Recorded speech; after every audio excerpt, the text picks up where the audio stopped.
Bienvenue sur notre site pour la paix. Aujourd'hui plus que jamais, nous devons forger un chemin solide qui puisse nous mener vers une paix universelle. Pour cela, notre club a pour objectif de créer un centre de la solidarité et de la communication pour une paix durable.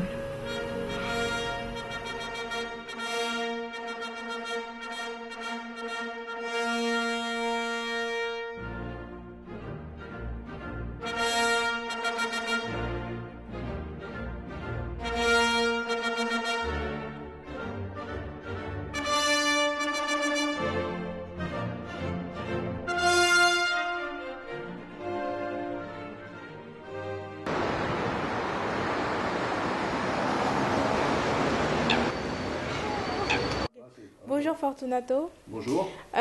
Aujourd'hui, c'est vous qui êtes celui qui a interviewé et je le fais au nom de One Young World, l'organisation dont je suis l'ambassadrice pour la Côte d'Ivoire. Vous êtes le fondateur du Centre de la solidarité et de la communication pour la paix. Est-ce que vous pouvez brièvement nous parler de votre projet ?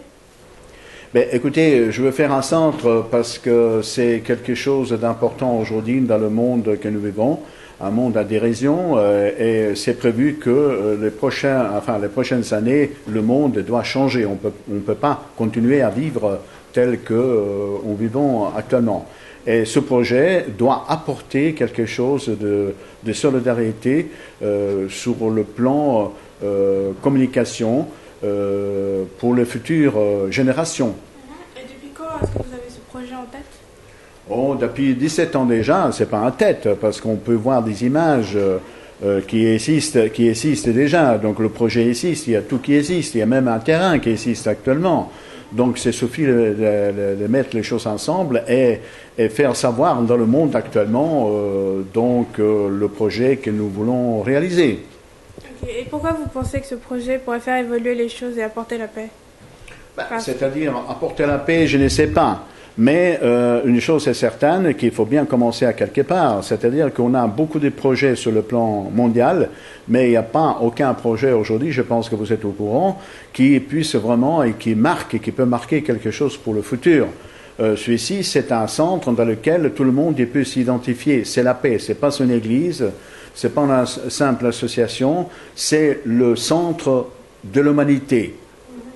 Et en quoi il se différencie des autres organisations, comme l'ONU ? Parce que vous faites un peu cavalier seul, là, non ? L'ONU, c'est une organisation qui est très bien, si vous voulez, mais l'ONU ne fait pas de projet. Donc, c'est quelque chose qu'on appelle officiel. Or, ce projet, il est en dehors de toute organisation, ce qu'on peut appeler, entre guillemets, officielle. Donc, c'est quelque chose qui est, et il doit rester, c'est un projet pour l'humanité. C'est pas quelque chose qu'on construit un hôtel, qu'on construit un building. On construit, on fait le premier pas de la construction d'une nouvelle culture de paix pour le 3e millénaire. Et vous avez des partenaires pour ce projet ou On n'a pas besoin de partenaires, c'est vous. Vous serez de partenaires, c'est-à-dire le partenariat, c'est l'humanité tout entière. Vous pouvez participer, par exemple, avec un euro, un dollar. Ça sera le centre de l'humanité. Parce que jusqu'à maintenant, aucun homme il a essayé, peut-être qu'il a pensé, de faire quelque chose pour l'humanité tout entière. On a construit des monuments, on a fait, chaque grand homme, il a fait le monument à son image. Celui-ci, ce serait le monument, si vous voulez, c'est un centre de l'humanité, c'est pas un monument pour l'humanité. Vous êtes en avance sur la question que je voulais vous poser, mais il y a d'autres édifices qui symbolisent la paix, vous êtes d'accord ? Il y en a beaucoup. Même le Vatican symbolise la paix, mais à la paix, où y est-il ?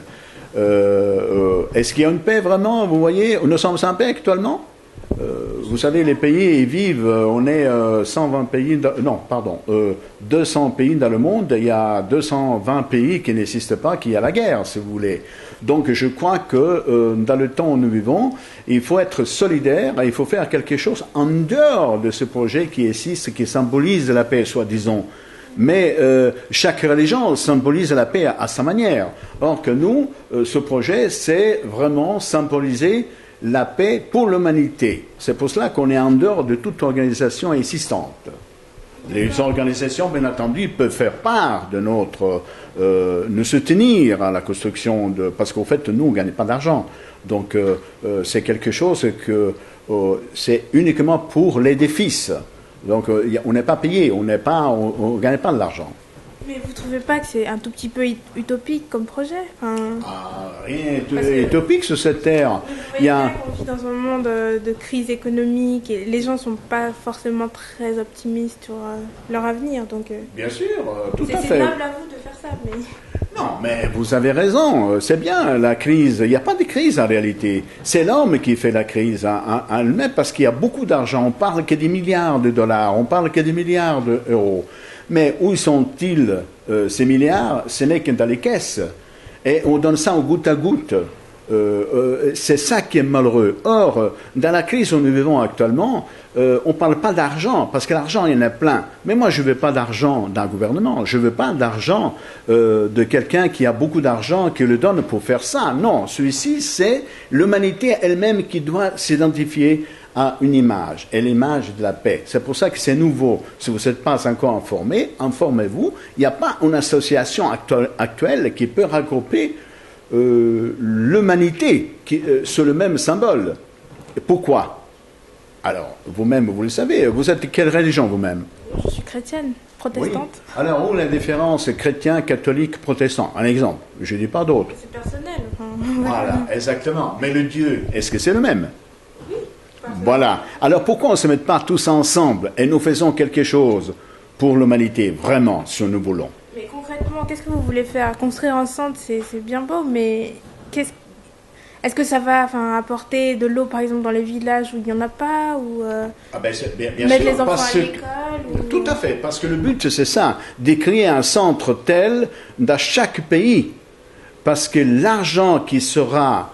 qui fortifiera qui rentre, parce que c'est un centre touristique aussi, non seulement culturel. Donc cet argent va pour aider, c'est fait exprès justement pour aider les gens où il n'y a pas d'eau, mais nous n'allons pas récolter l'argent, elle est donnée à une organisation tiers, ça exclu.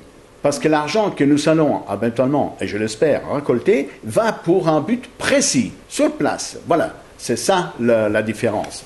Mais vous avez rencontré des responsables de pays parce que, oui, c'est vrai, ce sera tous les hommes qui seront impliqués, mais vous êtes allé sur le terrain dans des pays pour parler aux responsables Pas du tout, parce que nous n'avons pas les moyens de voyager dans ces pays. Voilà, c'est qu'on appelle les organisations officielles, ils ont l'argent, eux, pour voyager. Mais nous, on n'a pas d'argent. Et les occasions se présentent, voilà, et on discute. C'est pour cela qu'on travaille depuis 17 ans sur ce projet.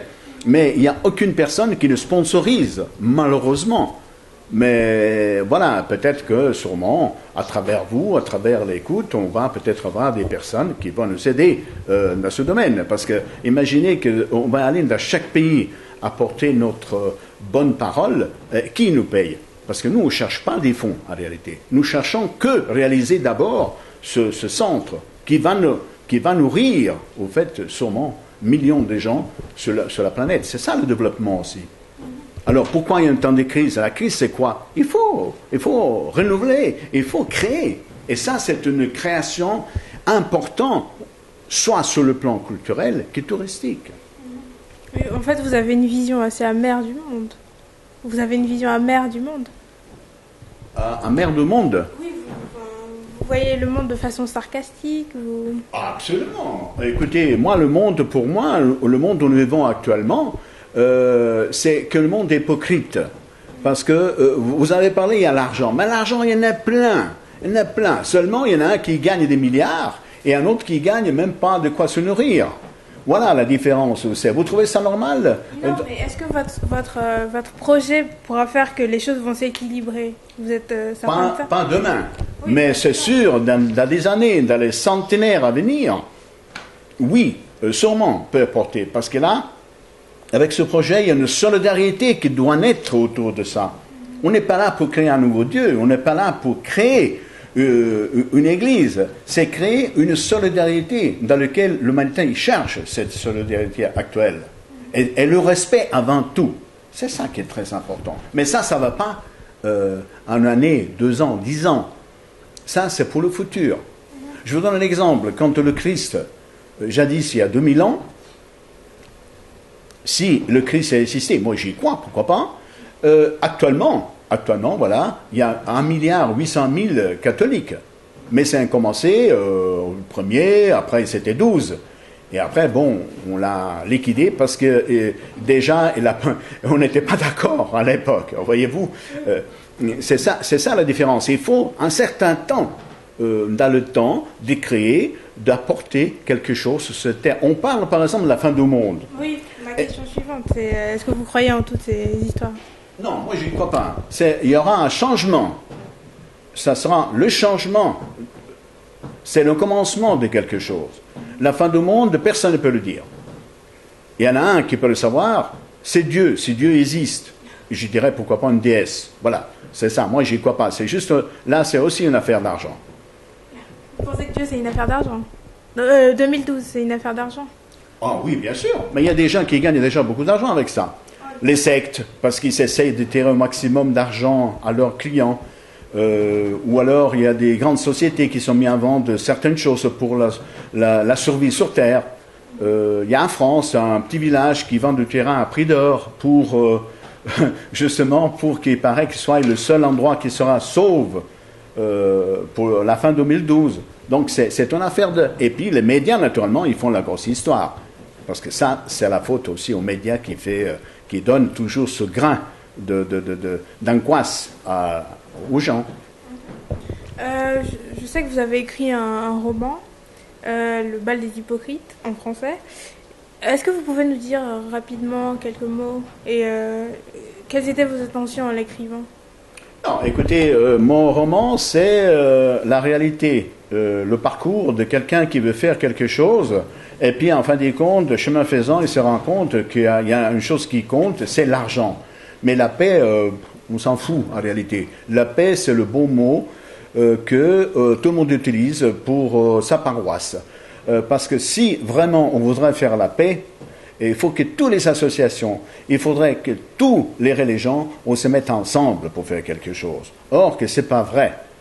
Chacun veut tirer pour sa paroisse parce que son Dieu est le meilleur. Alors, mon roman retrace, voilà, c'est l'histoire dans le monde où nous vivons actuellement. D'ailleurs, on le voit... C'est de votre parcours que vous parlez dans votre livre? Parcours, oui et non. Mais la rencontre des gens que j'ai fait, oui, en réalité, que j'ai découvert au chemin que j'ai fait depuis 17 ans, la rencontre des gens que j'ai fait.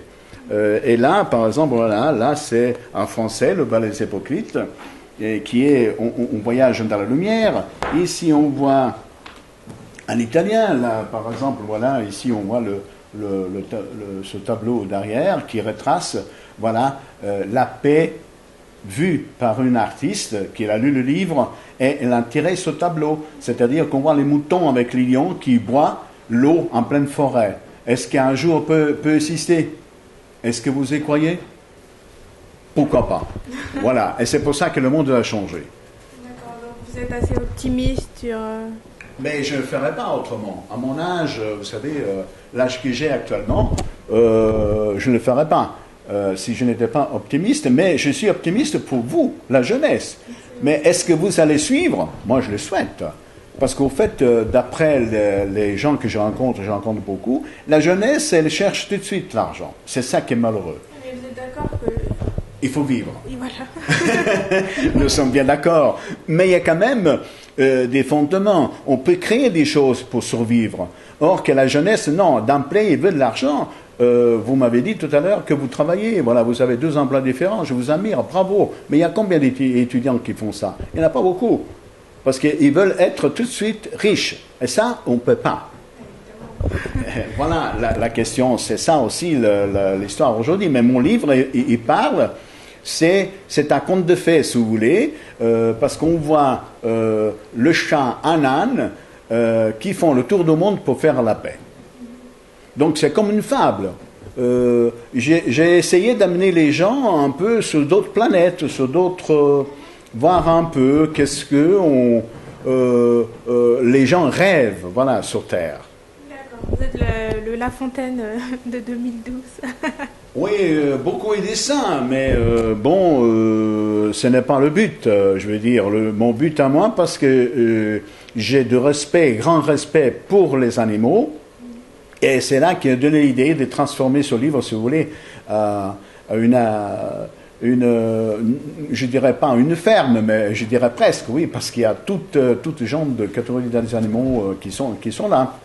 Alors, pour votre gouverne, par exemple, pour les personnes qui vont lire dans ce livre, voilà, nous avons par exemple ici le passeport de la paix, et que nous avons offert gracieusement au pape, mais je dirais le Vatican plutôt, sûrement peut-être le pape il n'a jamais reçu, mais au bout de 6 mois, il était retourné, retour à l'envoyeur.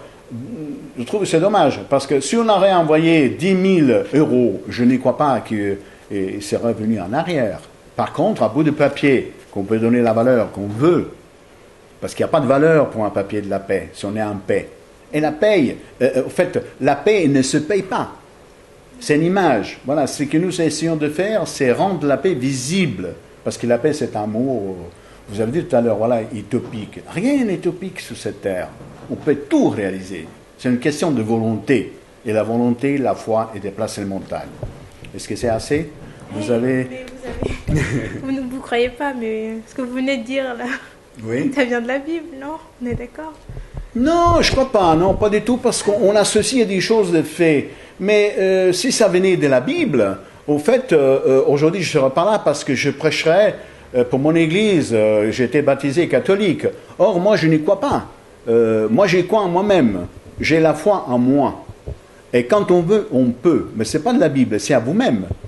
Parce que vous êtes venu ici aujourd'hui parce que vous l'avez voulu. Mais ce n'est pas la Bible qui vous a dit. Vous avez la foi. On est bien d'accord? Oui. Voilà. D'accord. En tout cas, merci d'avoir eu l'amabilité de répondre à nos questions. Et au nom de One Young World, j'espère que nous pourrons avoir une collaboration plus longue dans le futur. Mais il faut souhaiter, espérons. Qu'est-ce que vous conseillerez, vous? C'est vous de conseiller ça à la jeunesse. Qu'est-ce que vous ressentez, vous-même, de ce projet? Écoutez, ça a l'air d'être quelque chose de très optimiste. Et oui, bon, les jeunes veulent toujours un monde meilleur. Et je pense qu'on peut faire comme vous l'avez dit, avec la volonté, on peut faire beaucoup de choses. Merci.